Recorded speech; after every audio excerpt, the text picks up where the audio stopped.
Nós vamos abrir nesse momento, meus irmãos, as nossas Bíblias na carta de Paulo aos Colossenses, para dar continuidade à exposição dessa carta. Colossenses capítulo 2.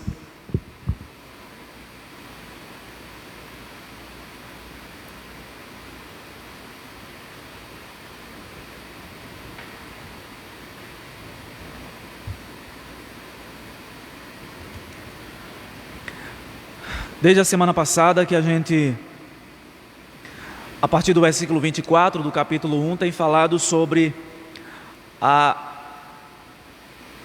as características do ministério pastoral de Paulo. Ele começa falando sobre esse assunto no capítulo 1, a partir do versículo 24. E a semana passada nós vimos que esse ministério de Paulo é marcado por sofrimentos, mas também alegria. Uma outra marca do ministério pastoral do apóstolo Paulo é que ele foi comissionado por Deus, chamado pelo próprio Cristo, no caminho de Damasco, quando ele teve aquela experiência da conversão, para ser um dispenseiro, para ser um pregador da palavra. E ele fala isso no versículo 25 do capítulo 1. Depois nós vimos que o propósito de Paulo é pregar uma mensagem que seja fiel, ou que fosse fiel à Escritura. Ele não inventou uma mensagem. O seu propósito, portanto, era revelar o mistério de Deus que estava oculto dos santos no Antigo Testamento e agora foi revelado a todos. Paulo está se referindo aqui a Cristo. Ele mesmo fala que Cristo é o mistério que ele estava revelando a eles. E o objetivo de Paulo, ele coloca no verso 28, ele diz que este Cristo nós anunciamos, advertindo a todos, ensinando a cada um em toda sabedoria, a fim de que apresentemos cada pessoa perfeita. Então, Paulo tinha a intenção de aperfeiçoar os crentes da igreja de Colossos. E por fim, no verso 29, ele diz que é para este fim que ele se empenha, que ele se afadiga, certamente aqui no estudo da palavra, para que ele pudesse equipar da maneira correta aqueles irmãos. Então hoje, a partir do versículo 1 do capítulo 2, nós vamos ver que Paulo também tinha um ministério centrado na defesa da fé, que nós chamamos de apologética. E nós devemos, meus irmãos, estudar a Bíblia aqui na igreja, primeiramente com o propósito de crescermos mais no conhecimento de Deus e da sua palavra, e assim nos tornarmos melhores crentes, melhores pessoas. Mas há um sentido em que nós estudamos a Escritura também para defender a fé. Nós somos apologetas da fé e devemos, apologeta aqui vem de apologia, de defesa. E mais do que nunca, talvez, o nosso tempo exige isso. Hoje a gente não pode ter mais crentes apenas acumuladores de conhecimento, frequentadores de igreja. Nós somos cada vez mais convocados hoje para defender a nossa fé. Basta a gente dar uma olhada no contexto à nossa volta e a gente vai ver essa necessidade. Vamos então, capítulo 2 da carta de Paulo aos Colossenses, do verso 1 ao verso 7. Gostaria, pois, que soubesseis quão grande luta venho mantendo por vós, pelos laodicenses e por quantos não me viram face a face, para que o coração deles seja confortado e vinculado juntamente em amor, e eles tenham toda a riqueza da forte convicção do entendimento, para compreenderem plenamente o mistério de Deus, Cristo, em quem todos os tesouros da sabedoria e do conhecimento estão ocultos. Assim digo, para que ninguém vos engane com raciocínios falazes. Pois embora ausente quanto ao corpo, contudo, em espírito estou convosco, alegrando-me e verificando a vossa boa ordem e a firmeza da vossa fé em Cristo. Ora, como recebeste Cristo Jesus, o Senhor, assim andai nele radicados e edificados e confirmados na fé, tal como fostes instruídos, crescendo em ações de graças. Meus irmãos, a ênfase de Paulo nesta seção da carta não é por acaso. A sua ênfase no ministério pastoral e na forma como ele desenvolvia esse ministério tinha a ver com a situação que aqueles irmãos estavam vivendo.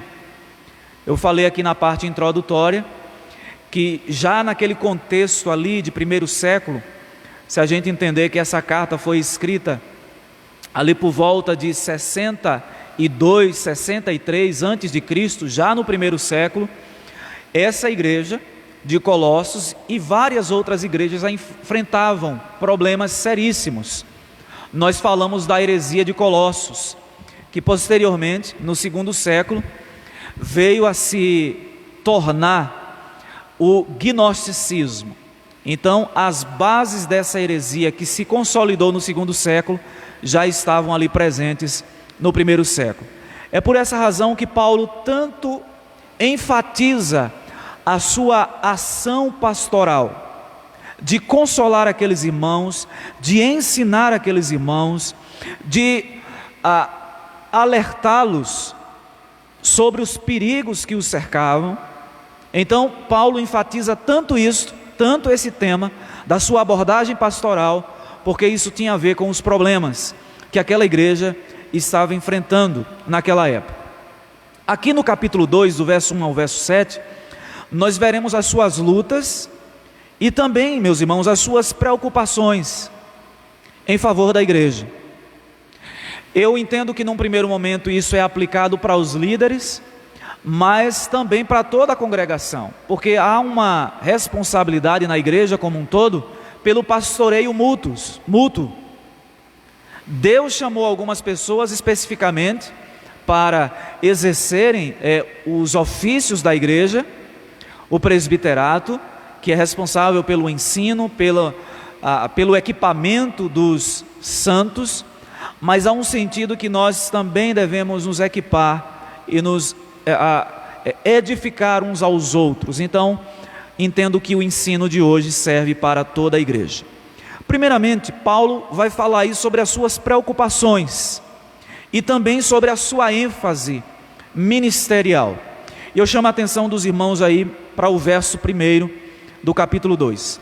Continue com a sua Bíblia aberta para que você possa acompanhar a exposição. Paulo diz assim: quero que saibam, eu estou lendo aqui na Nova Almeida atualizada, quero que saibam quão grande tem sido a nossa luta por vocês, pelos que moram em Laodiceia e por muitos outros que não me viram face a face. Observe que Paulo diz que ele lutava por essa igreja. Eu quero que vocês tenham consciência disso, da minha luta, do meu empenho por essa igreja, e não só por essa, mas ele diz que pela igreja de Laodiceia e muito provavelmente por outras igrejas que estavam ali na circunvizinhança, talvez Éfeso e Herápolis, que eram cidades próximas à cidade de Colossos. E por que Paulo, meus irmãos, manifesta essa preocupação? Como eu já mencionei, era uma igreja que estava em perigo, era uma igreja que estava sendo assolada por ensinamentos falsos, e Paulo amava a Cristo e amava essa igreja a ponto dele dizer aqui que ele tinha lutas. E essa palavra que ele usa aqui, lutas, literalmente significa agonia. É como se Paulo dissesse assim: eu tenho sentido agonias ministeriais, Quando eu percebo os perigos cercando a igreja, e eu sei que a responsabilidade do pastoreio está sobre os meus ombros, e portanto eu tenho lutado em defesa do Evangelho, eu tenho lutado em defesa de Cristo e do seu corpo, no qual vocês estão inseridos. Então essa palavra que Paulo usa aqui é agonia, uma espécie de angústia ministerial. Eu entendo que nós devemos ter isso também. Nós como servos de Deus, quando a gente vê a igreja sendo assolada, e isso cabe não só à liderança da igreja, quando a gente percebe a frieza, quando a gente percebe pecados, quando a gente percebe perseguições, essa deve ser a nossa postura também, tal como foi a de Paulo. Quero que saibam quão grande tem sido a nossa luta por vocês. E aí ele diz: pelos que moram em Laodiceia e por muitos outros que não me viram face a face. Nós vimos que a igreja de Colossos não foi fundada por Paulo. Ele, muito provavelmente não, ele diz explicitamente na carta que ele não esteve lá na igreja de Colossos, que foi fundada por um discípulo de Paulo chamado Epáfras.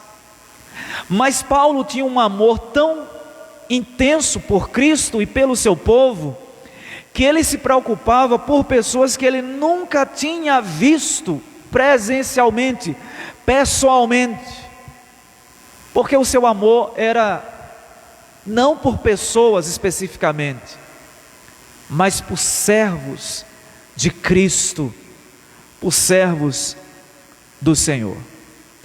Na sua segunda carta aos Coríntios, no capítulo 11, eu quero ler com os irmãos essa passagem. Segunda carta de Paulo aos Coríntios, capítulo 11.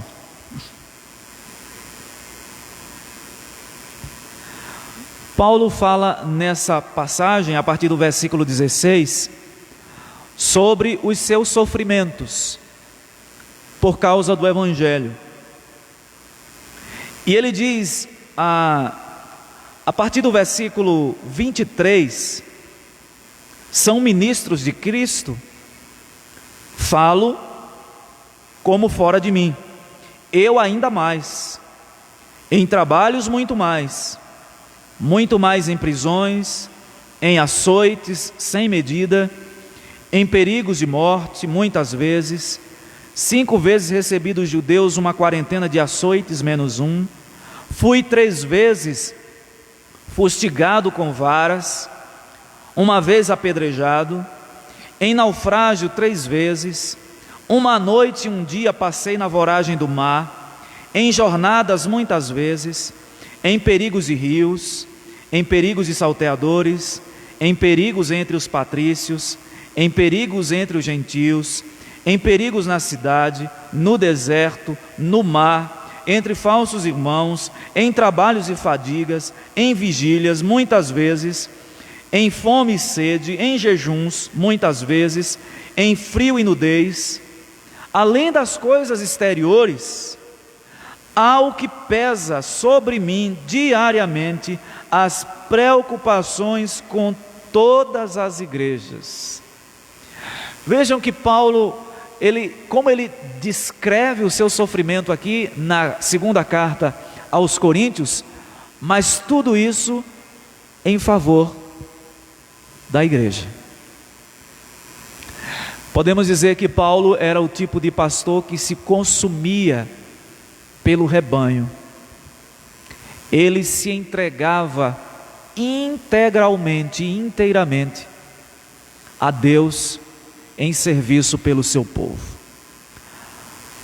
Mas uma segunda ênfase do ministério de Paulo, além de lutar em favor da igreja, veja o que diz o verso 2, a parte A, quando ele diz assim: faço isto para que o coração deles seja consolado.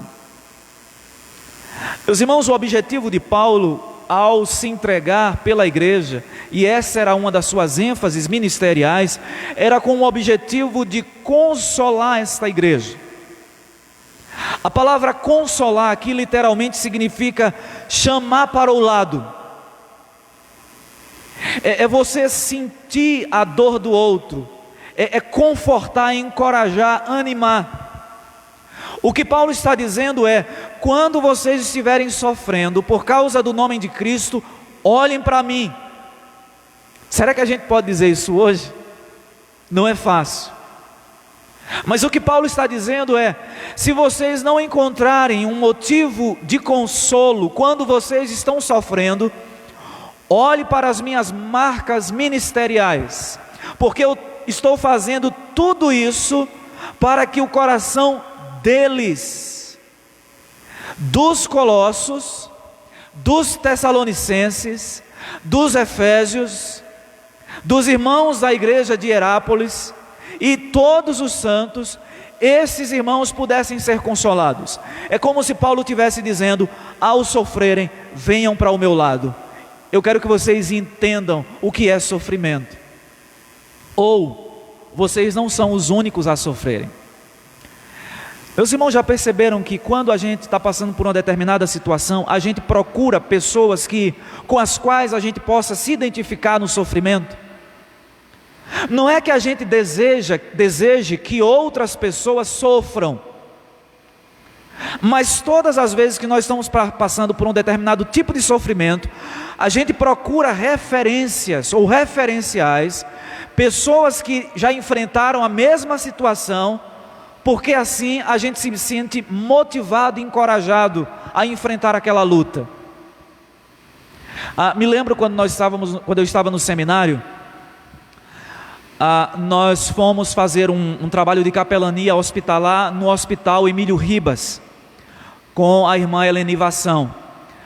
Num dos semestres do seminário, ela deu um módulo lá sobre a capelania hospitalar, porque o pastor fatalmente ele precisa saber como abordar pessoas que estão enfermas. Ele visita enfermarias de hospitais, visita irmãos enfermos, e aí nós fizemos esse trabalho. E numa ala do Hospital Emílio Ribas, estava ali pessoas queimadas. Tem a ala de queimados, tem a ala de oncologia, tem várias alas diferentes. E ela orientava a visitar estas áreas. Ela perguntava se alguém já tinha passado por alguma experiência de trauma com fogo, ou de amputação de algum membro. E se algum dos seminaristas já tinha passado por essa experiência e tinha marcas no seu corpo, eles eram enviados para estas alas. E quando não tinha, ela tinha vários bonecos com cicatrizes, alguns faltando um membro, outro com cicatrizes de queimadura. E aí o seminarista que ia para aquela área de queimados, ele tinha que levar aquele boneco, porque essa era uma forma de mostrar a identificação com o sofrimento daqueles que ali estavam. É isso que Paulo está dizendo: eu tenho passado por tudo isso para que vocês sejam consolados. Deus consola muitas pessoas através do nosso sofrimento, e Paulo está dizendo que isso estava acontecendo com esta igreja. Mas há uma outra ênfase no ministério de Paulo, que está ainda aí no versículo 2, quando ele diz assim: e para que eles, vinculados em amor.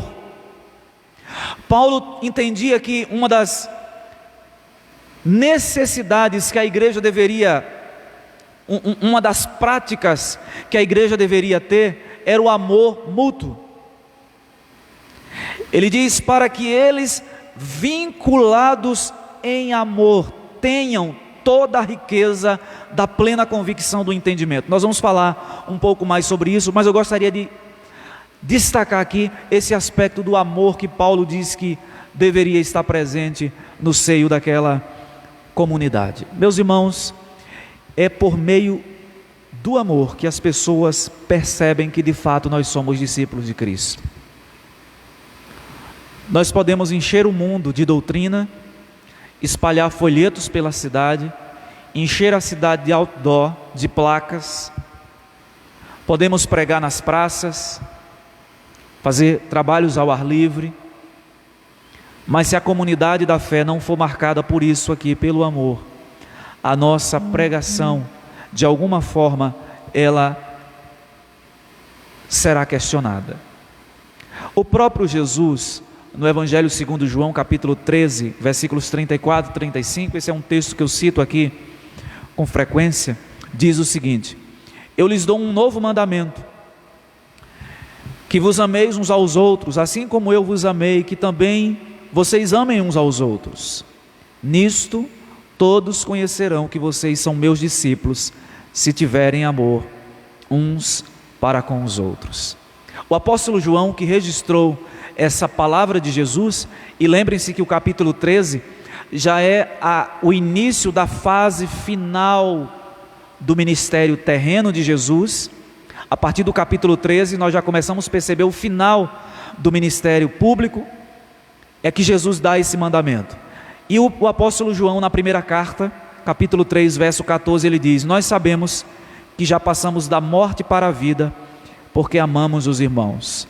Quem não ama, permanece na morte. Então Paulo diz que essa é uma marca importante daquela igreja.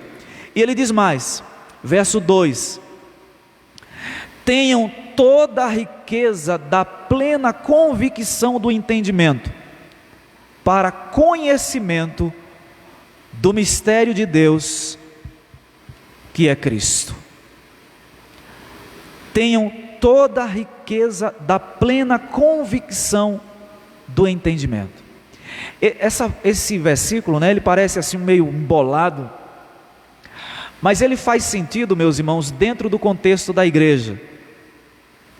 Paulo desejava que aqueles irmãos, ao invés de conhecerem profundamente a filosofia grega, ou a heresia de Colossos, ou pudessem desejar um tipo de conhecimento místico, Paulo queria que eles tivessem plena convicção do entendimento e que conhecessem de maneira profunda o mistério de Deus, que é Cristo. A heresia gnóstica, cujas bases já estavam lançadas no primeiro século, uma das coisas que fazia era negar a plena humanidade de Cristo. O que Paulo está dizendo é: conheçam profundamente a Cristo, para que vocês possam inclusive refutar aqueles que se opõem a Cristo. Eu quero que vocês tenham plena convicção desse mistério. Ou seja, uma das ênfases do ministério de Paulo era levar a igreja à compreensão de Cristo. Eu quero que o meu ministério seja dessa forma também. A exaltação da pessoa e da obra de Cristo. Meus irmãos, sabe por que às vezes as pessoas se deixam levar por falsos ensinamentos?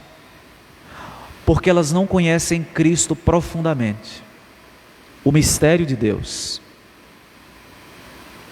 É por isso que às vezes as pessoas estão na igreja, elas ouvem pregações, sermões o tempo todo, mas toda novidade que surge na praça, no mercado evangélico, elas seguem, porque elas não têm base, elas não têm firmeza, elas não têm esse conhecimento profundo, enraizado, que nós vamos ver daqui a pouco, que Paulo usa essa palavra, que nós devemos estar enraizados em Cristo, edificados em Cristo.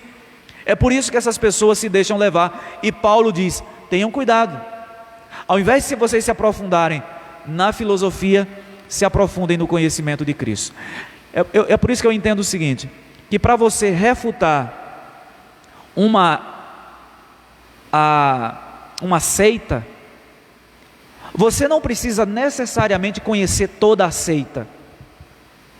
Você precisa conhecer o evangelho verdadeiro com profundidade E a partir desse conhecimento você vai identificar as falhas do pensamento daquela seita e você vai refutar com base no conhecimento que você tem. Por isso que, por exemplo, você não precisa conhecer profundamente o Espiritismo para rebater, não precisa conhecer, estudar a doutrina católica profundamente para poder rebater, as testemunhas de Jeová, conhecer profundamente para poder rebater, e tantas outras. Se você conhece profundamente Cristo, o mistério de Deus, como Paulo diz aqui no capítulo 2, você terá capacidade de refutar aqueles que se opõem à verdadeira fé. Mas diz mais, no verso 3, Paulo vai mostrar que o seu propósito também é levar a igreja a se apropriar, ou a apropriar-se da sabedoria e do conhecimento. Veja o que diz o verso 3. Em quem, ele fala de Cristo no final do verso 2, e no verso 3 ele diz: em quem estão ocultos todos os tesouros da sabedoria e do conhecimento. Esse tesouro que estava oculto, mas que se revelou a nós. É por isso, meus irmãos, que até uma criança conhece o Evangelho, mas ninguém conhece o Evangelho, ninguém conhece, esgota a sabedoria de Deus que está oculta em Cristo. O que eu estou dizendo é, até uma criança pode conhecer aquilo que é básico, fundamental para a salvação, uma criança já com entendimento. E aqui nós podemos incluir aquelas pessoas mais simples, que não tiveram uma educação formal, que não, às vezes até que não aprenderam a ler e escrever. Essas pessoas, quando ouvem o Evangelho, esse mistério de Deus que é Cristo, o Espírito Santo abre o entendimento e elas conseguem compreender. Ao mesmo tempo, esse mistério de Deus é simples e foi revelado a nós, mas ao mesmo tempo é profundo e a gente não consegue esgotá-lo. Paulo diz que em Cristo estão ocultos todos os tesouros da sabedoria. É por isso que hoje, tomando aqui essa questão do desenvolvimento da ciência, os homens estudam e eles sabem apenas uma fagulha daquilo que existe nessa imensidão do universo. E isso eu estou falando apenas do nosso sistema solar, a Via Láctea. Nós conhecemos nada.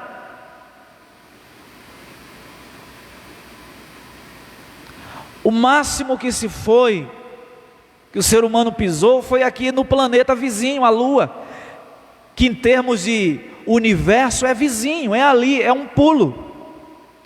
Agora imagina o último planeta do nosso sistema. Nós não conhecemos absolutamente nada. O que Paulo está dizendo é que tudo que existe, tanto no universo criado, que Deus criou todas as coisas em Cristo, é por isso que ele chama aqui de sabedoria. O livro de Provérbios fala que no princípio a sabedoria estava com Deus e todas as coisas foram criadas por meio dessa sabedoria, e nós identificamos a sabedoria de Provérbios com Cristo. Portanto, o que Paulo está dizendo é que toda a sabedoria de Deus está oculta em Cristo. Para os homens, portanto, conhecer a sabedoria de Deus, eles precisam conhecer a Cristo. É por isso que a gente vê pessoas com um QI altíssimo, mas que não conseguem perceber o óbvio lendo a natureza. O recém-falecido físico britânico Stephen Hawking, que passou a vida inteira, uma das mentes mais brilhantes do nosso século, passou a vida inteira negando a existência de Deus. Ou seja, com o conhecimento que aquele homem tinha, Com o conhecimento que o cientista tem hoje, ele é incapaz de perceber essa sabedoria, porque ela está oculta em Cristo. E só é capaz de desvendar os mistérios de Deus aqueles que se submetem àquele no qual a sabedoria de Deus está oculta, que é Cristo. Por isso, nesse sentido, um irmão simples é mais sábio do que o mais sábio homem ímpio desse mundo. E quando os ímpios descobrem sabedoria, aquilo que é verdadeiro, eles não estão fazendo nada mais, nada menos do que apenas descortinando aquilo que Deus deu a eles a capacidade de revelar. É a famosa frase: toda verdade é verdade de Deus. Meus irmãos, o apóstolo Paulo, escrevendo aos Coríntios, a sua primeira carta, no capítulo 1, versículo 18 a 21, Paulo vai falar sobre isso, que a sabedoria de Deus é loucura para os que se perdem, mas para os que são salvos é o poder de Deus. E quando Paulo escreve a primeira carta aos Coríntios, ele está no ambiente da filosofia grega.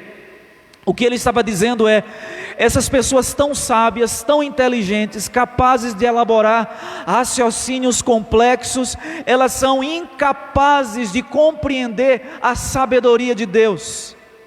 E aí ele diz assim, certamente, 1 Coríntios 1, de 18 a 21, certamente a palavra da cruz é loucura para os que se perdem, mas para nós que somos salvos, ela é o poder de Deus. Pois está escrito: destruirei a sabedoria dos sábios e aniquilarei a inteligência dos inteligentes. Onde está o sábio? Onde está o escriba? Onde está o questionador deste mundo? Não é fato que Deus tornou louca a sabedoria deste mundo? Visto que na sabedoria de Deus o mundo não o conheceu, na sabedoria de Deus o mundo não o conheceu, por sua própria sabedoria, Deus achou por bem, ou aprouve a Deus salvar os que creem pela loucura da pregação. Ou seja, a sabedoria de Deus, que é Cristo, é uma loucura, mas é em Cristo que estão ocultos todos os tesouros da sabedoria de Deus. Mas os ímpios não conseguem compreender isso, porque para eles isto é uma loucura. Paulo diz que todos esses tesouros estão escondidos, mas ao mesmo tempo acessíveis. Eles estavam ocultos dos nossos pais no Antigo Testamento, ainda continuam ocultos para aqueles que estão tapados pelas trevas. A Bíblia diz que Satanás cegou o entendimento dos incrédulos para que não lhes resplandeça a luz do Evangelho. É por isso que eles não conseguem compreender. Já parou para pensar sobre isso? Às vezes você senta com uma pessoa querida sua, um familiar, um amigo, e você fala do Evangelho para esta pessoa quase que balbuciando para uma criança, e você explica ali o Evangelho tintim por tintim, como dizem os mais velhos. Você fala numa linguagem simples, fácil, compreensível, e aquela pessoa não consegue entender isso. É porque esses tesouros da sabedoria de Deus, para elas, não passam de uma bobagem, de uma tolice. É por isso que Paulo diz que Deus desejou confundir os homens com a sabedoria que está oculta na cruz. E aí Paulo continua, meus irmãos, mostrando a sexta ênfase do seu ministério: levar a igreja ao discernimento, quando ele diz aí no verso 4, assim digo, para que ninguém vos engane com raciocínios falazes. O que Paulo está dizendo é: eu tenho equipado vocês, meus filhos na fé, para que vocês não sejam levados por conversas, para que vocês não sejam enganados por conversas persuasivas. Irmãos, às vezes os raciocínios do mundo, as filosofias do mundo parecem fazer mais sentido do que aquilo que nós aprendemos na igreja. E eu entendo que é por isso que muitas vezes os nossos jovens, adolescentes, quando eles descolam desse ambiente da igreja e que entram nesse outro mundo, nesse outro ambiente, eu estou falando aqui da academia, da faculdade, a universidade, eles descolam da fé. Porque para eles parece que esses raciocínios do professor de filosofia, do professor de história, de geografia, as ideias fazem mais sentido do que aquilo que eles ouviram na infância, as histórias que eles ouviram na escola dominical, que ouviram no tempo de adolescente e no início da juventude. E Paulo diz assim: eu quero que vocês desvendem os mistérios da sabedoria de Deus que estão ocultos em Cristo, para que ninguém engane vocês. E aqui deixa eu abrir um parênteses e me dirigir os jovens, adolescentes que estão nos ouvindo de casa, que posteriormente vão ouvir essa mensagem.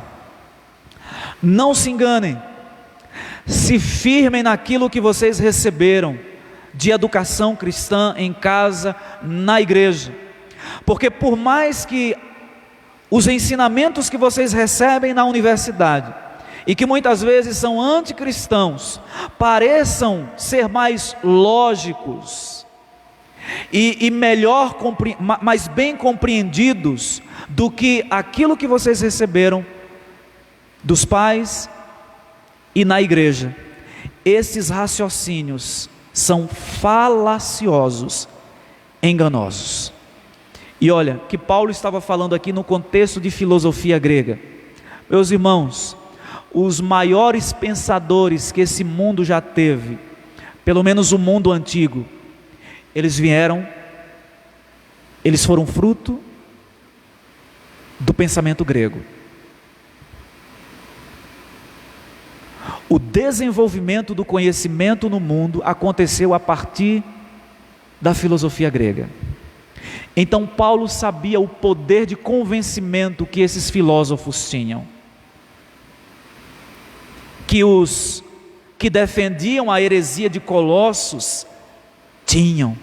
É por isso que Paulo diz: ninguém vos engane com raciocínios falazes.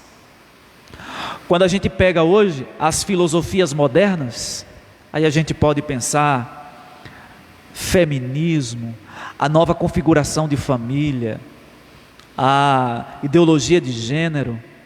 Estas coisas às vezes parecem soar mais lógicas do ponto de vista do raciocínio humano.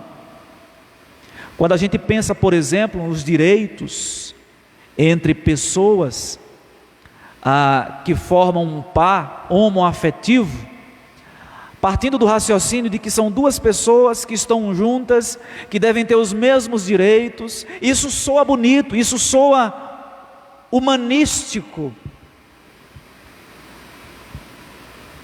E outras bandeiras que a gente pode pensar aqui, mas não passam de raciocínios falazes, enganosos, e que nós devemos ter cuidado, assim como Paulo alertou a igreja de Colossos: ninguém vos engane.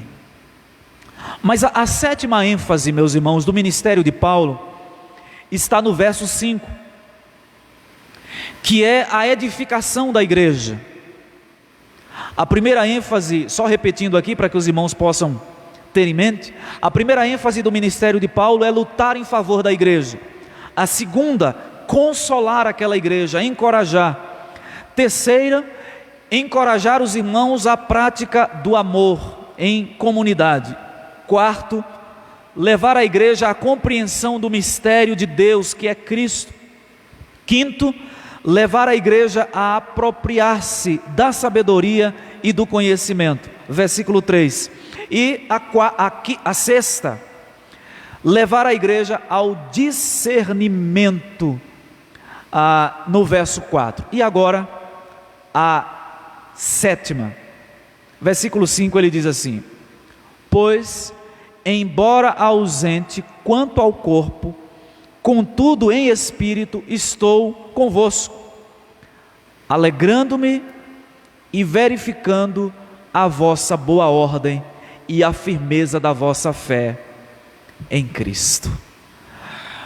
Meus irmãos, Paulo diz aqui que mesmo à distância, ele observava que aquela igreja tinha duas coisas: ordem e firmeza. E aí eu trago uma citação aqui de um autor chamado Warren, comentando essa passagem.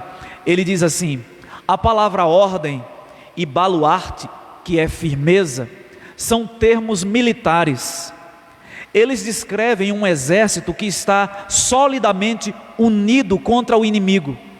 A ordem descreve a disposição do exército em fileiras, com cada soldado em seu devido lugar. Nem todo mundo pode ser um general 5 estrelas, mas o general nunca poderia travar a batalha sozinho. Então, quando Paulo fala que eles estavam em ordem, significa dizer que eles estavam em posição.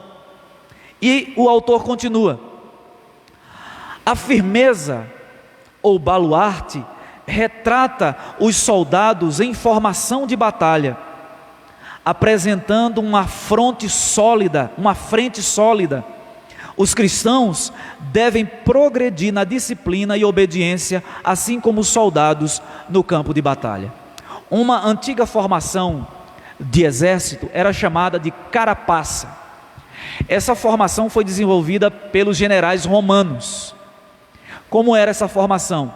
Vários soldados se juntavam um ao outro, e quando o exército inimigo atirava as suas flechas, eles colocavam os seus escudos um ao lado do outro e ficavam embaixo e formavam uma carapaça, como se fosse uma carapaça de uma tartaruga. E aquelas flechas iam batendo e não conseguiam penetrar aquela carapaça. Isso fica bem claro no filme 300. Eu já mencionei esse filme aqui várias vezes, mas é interessante. Quando os exércitos da Assíria atiram as suas flechas, os soldados se juntam e fazem um bloco único. E o general Leônidas dizia o seguinte: ninguém pode ficar fora da posição, porque se um desses escudos não ficar no lugar certo e uma flecha conseguir penetrar, destrói aquele exército inteiro. O que Paulo está dizendo é: vocês estão em posição de batalha. As pressões são grandes, mas vocês estão em ordem e firmes. Vocês estão firmados na fé em Cristo. Meus irmãos, que elogio maravilhoso que essa igreja recebe de Paulo. É como se ele dissesse: eu sei que não está sendo fácil, mas eu sei também que vocês estão firmes. Vocês estão em ordem como um exército, enfileirado. Vocês estão unidos uns aos outros, como uma massa sólida que os inimigos não conseguem ultrapassar, não conseguem vencer.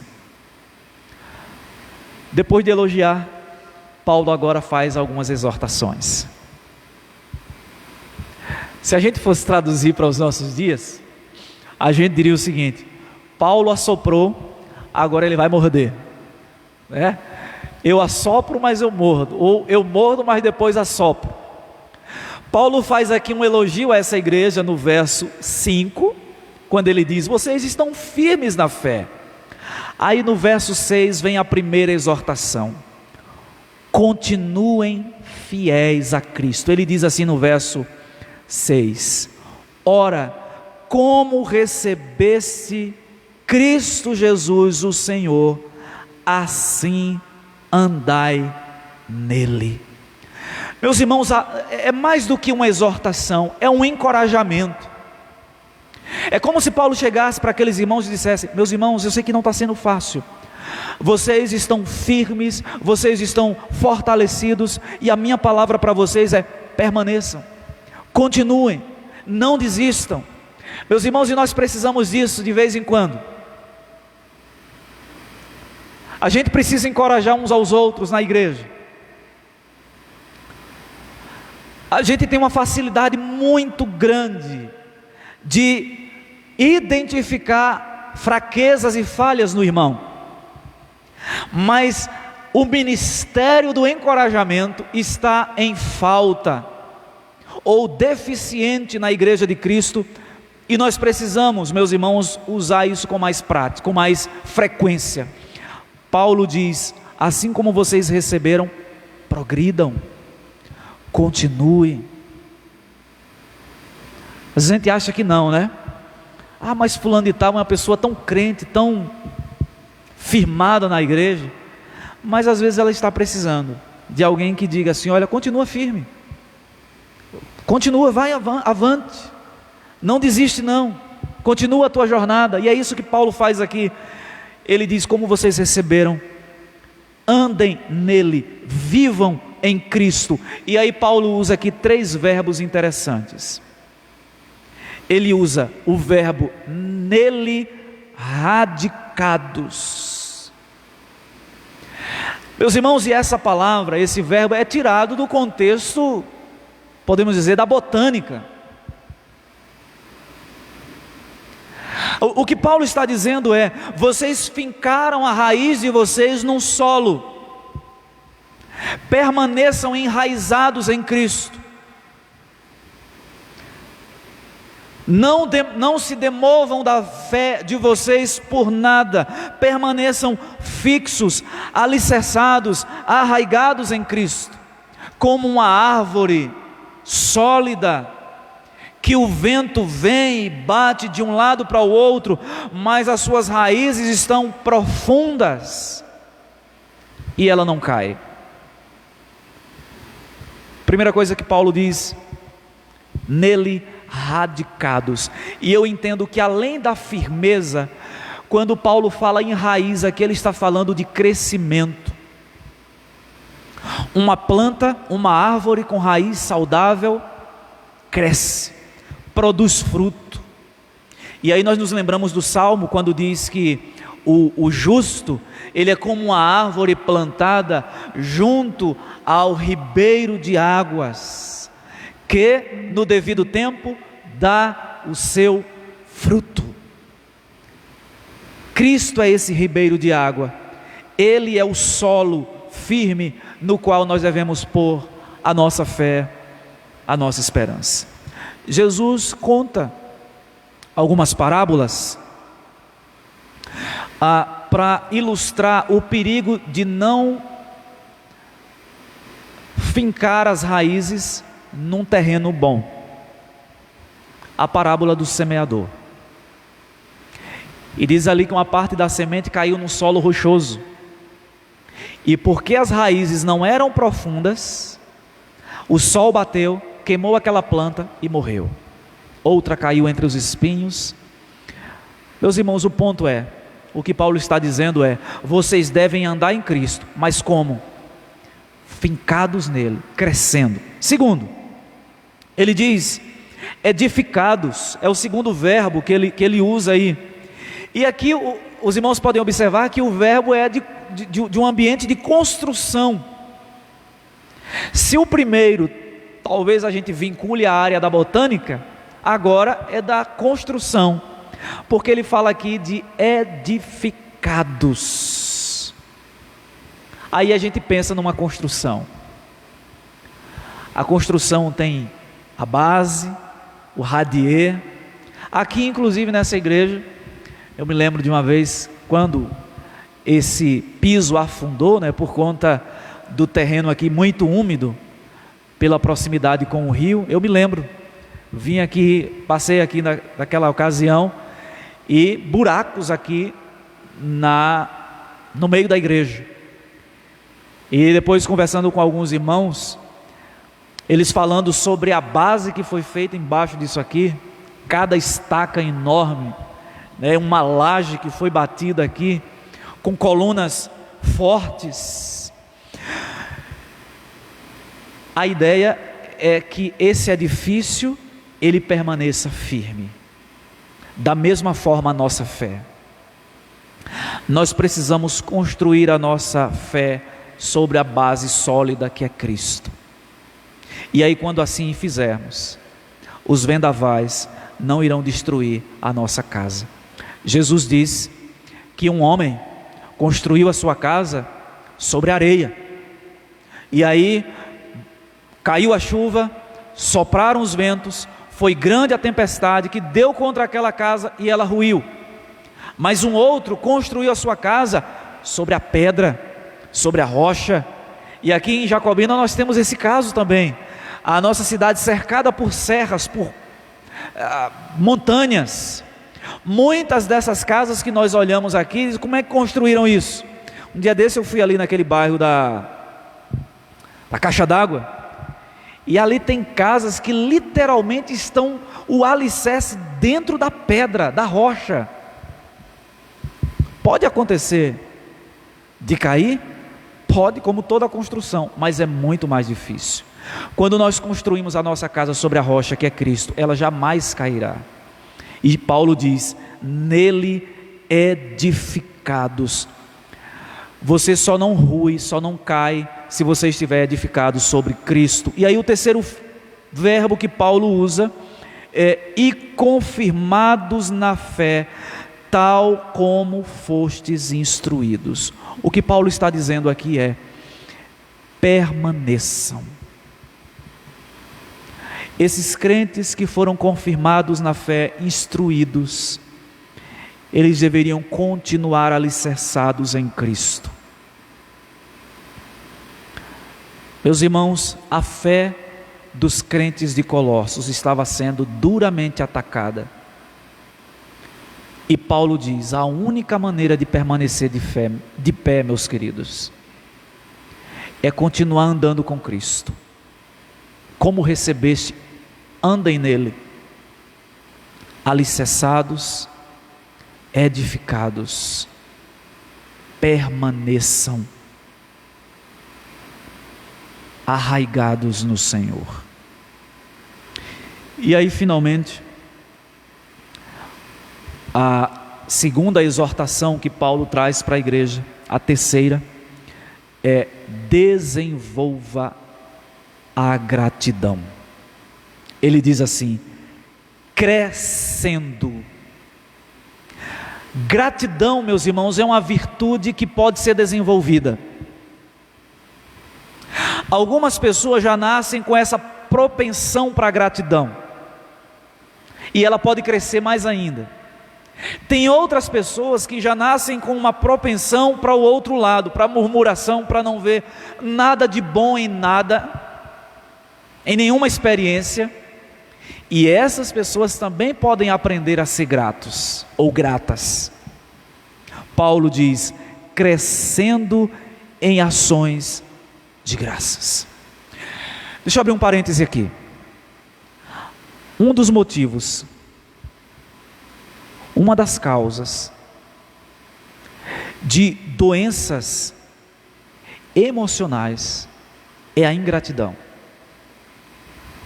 Porque a ingratidão faz com que você não veja nada de bom na vida.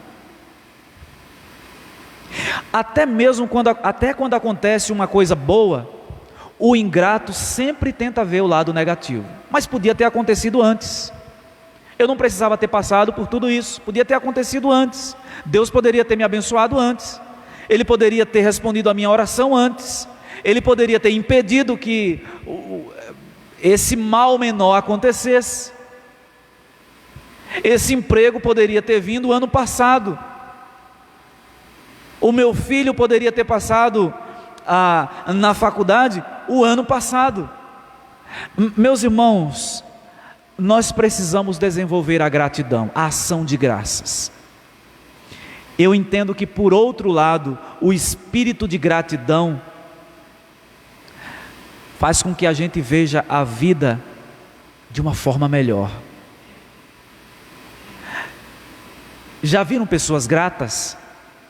Quando acontece uma coisa que não era esperado, ela sempre tenta tirar uma lição daquilo ali, de aprendizado. E Paulo diz que aqueles irmãos deveriam crescer em ação de graças. Eu e você, nós precisamos desenvolver isso. E olha, Às vezes a gente acha que a gratidão é uma coisa menos importante naquela lista de coisas que Deus requer de nós. Mas você sabia que Deus se sente atingido quando nós somos ingratos? Deus não é glorificado quando nós somos ingratos, mas Deus é glorificado quando nós temos gratidão. Tem uma frase de um autor chamado John Piper, ele é um pastor batista reformado, americano. Ele diz o seguinte: Deus é mais glorificado em mim quando eu estou satisfeito nele. Deus é glorificado quando eu tenho gratidão no coração. Ou quem é pai aqui e mãe não se sente assim triste quando faz tudo pelo filho, mas percebe que o filho nunca tem gratidão? Não é que o pai faça esperando que o filho fique o tempo todo dizendo: "Oh, meu pai, muito obrigado porque o senhor fez isso", ou "minha mãe, muito obrigado", mas a gente sente, humanamente falando, a gente sente. Deus também se sente afetado nesse sentido, afrontado quando nós somos ingratos. É por isso que Paulo diz que aqueles irmãos deveriam crescer em gratidão. Eu já estou concluindo, meus irmãos, mas a gente observa que desde o princípio Satanás tentou implantar no coração do casal a ingratidão. Os irmãos se lembram do diálogo de Satanás com Eva? No capítulo 3, eu quero lembrar para os irmãos, capítulo 3, verso 1.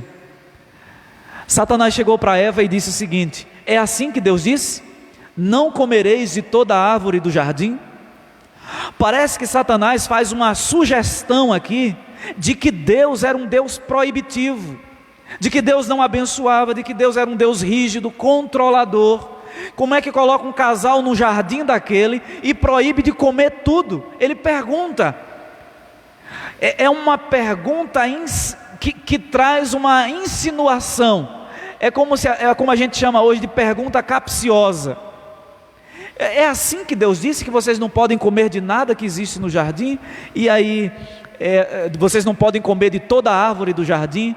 Aí Eva diz: "Não, Ele nos deixou desfrutar de tudo, mas disse que nós não podíamos comer de uma árvore, nem sequer olhar para ela." Eva já começou a acrescentar coisas que Deus não tinha dito anteriormente. Mas meu ponto aqui é, meus irmãos, Satanás de alguma forma tentou inculcar ali em Eva a ideia de que, quando ele pergunta: "Deus proibiu vocês de comer de toda a árvore do jardim?" É como se dissesse assim: Deus realmente é um Deus controlador, rígido. Meus irmãos, Deus sente prazer quando os seus filhos têm uma postura de gratidão a Ele. O último texto para a gente concluir, o apóstolo Paulo na carta aos Tessalonicenses, capítulo 5, versos 16 a 18, 1 Tessalonicenses 5, 16 a 18, diz: "Regozijai-vos sempre, orai sem cessar, em tudo dai graças, porque esta é a vontade de Deus em Cristo Jesus para convosco." Que o Senhor nos abençoe. Essas exortações de Paulo são para os nossos dias. Meu amado irmão, meu querido ouvinte, nós estamos vivendo um ambiente desafiador para a nossa fé também. Você acha que o que aconteceu no Chile recentemente é um fato isolado? Não é. Está havendo perseguições à Igreja de Cristo em toda parte. Uma perseguição ideológica, primeiramente, mas que acaba extrapolando na prática, como nós vimos, e em outros lugares onde muitos irmãos estão sendo mortos. A única maneira da igreja permanecer firme diante das provações e das insinuações que este mundo tem para ela, é permanecendo em Cristo, arraigado nele, alicerçado nele, firmado nele, crescendo em ações de graças para a glória dele. Amém. Que o Senhor nos fortaleça como igreja, como servos de Deus. Vamos orar? Deus, esta palavra foi dirigida primeiramente à igreja de Colossos,